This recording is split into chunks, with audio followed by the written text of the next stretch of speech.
কয়েকদিন আগেই তো বাসন্তী পুজো গেল, আর এই বাসন্তী পুজো উপলক্ষেই আমি গেছিলাম মাসির বাড়ি, যেমনটা তোমরা আগে আমার ভ্লগে দেখেছো।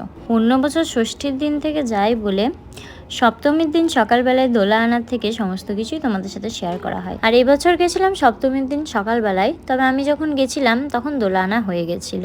তো ওই দিনই ছিল আমার মাসির মেয়ের ডান্সের প্রোগ্রাম। তো ওরই প্রোগ্রামের ভিডিও ছোট ছোট ক্লিপ নিয়ে এই ভ্লগে শেয়ার করলাম।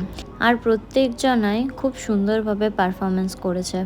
তবে এই একটা ভ্লগে প্রত্যেকটা ডান্সের ভিডিও দেওয়া তো পসিবল হবে না, তাহলে ভ্লগটা অনেক লম্বা হয়ে যাবে। আর তার সাথে মিউজিক ছাড়া ভিডিও কি ভালো লাগে? ভালোও লাগে না।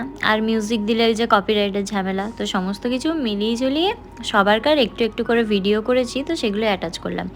একদিকে স্টুডেন্টরা স্টেজের মধ্যে নাচছে, আর তাদের টিচার এখানে দাঁড়িয়ে দাঁড়িয়ে ওদেরকে দেখিয়ে দিচ্ছে যাতে কোনো ভুল না হয়। আর সব থেকে সুন্দর পারফর্ম করেছে এই পুচকিগুলো। ওরা যতগুলো গানে পারফর্ম করেছে প্রত্যেকটাই খুব সুন্দর হয়েছে।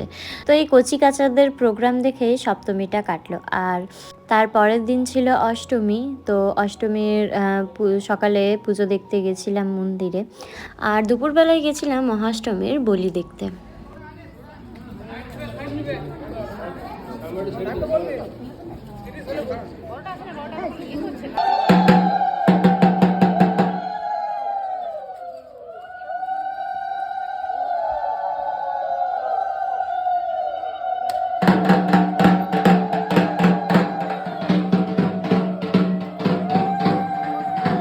শরৎকালে আমাদের যে দুর্গাপুজো হয়, তখন অষ্টমীতে তো শাড়ি পরা হয় না। তবে এই চৈত্র মাসে বাসন্তী রূপে যে দুর্গাপুজোটা হয়, বাসন্তী পুজো, তো এই অষ্টমীতেই কিন্তু শাড়ি পরা শখটা আমার মিটিয়ে নিই। আর এই যে আমরা এখন রেডি হয়ে সাজুগুজু করে শাড়ি টাড়ি পরে চলে এসেছি মন্দিরে, ওই যে একটু কেত মেরে ফটো তুলবো বলে। আর এদিকে মাঠে হচ্ছিল প্রোগ্রাম, তাই এখন চলে এসেছি মাঠে প্রোগ্রাম দেখতে। বাড়ির সামনেই হচ্ছিল, তাই শাড়ি পরেই এসেছিলাম। তোমরা আবার ভেবো না এইভাবে শাড়ি টাড়ি পরে কে প্রোগ্রাম দেখতে যাই। আজকে শুভ অষ্টমী, তাই আজকে আমরা শাড়ি পরেছি।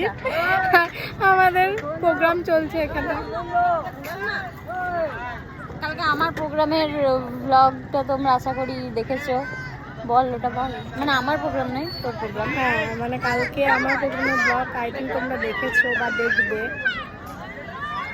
অত আমার মেমোরি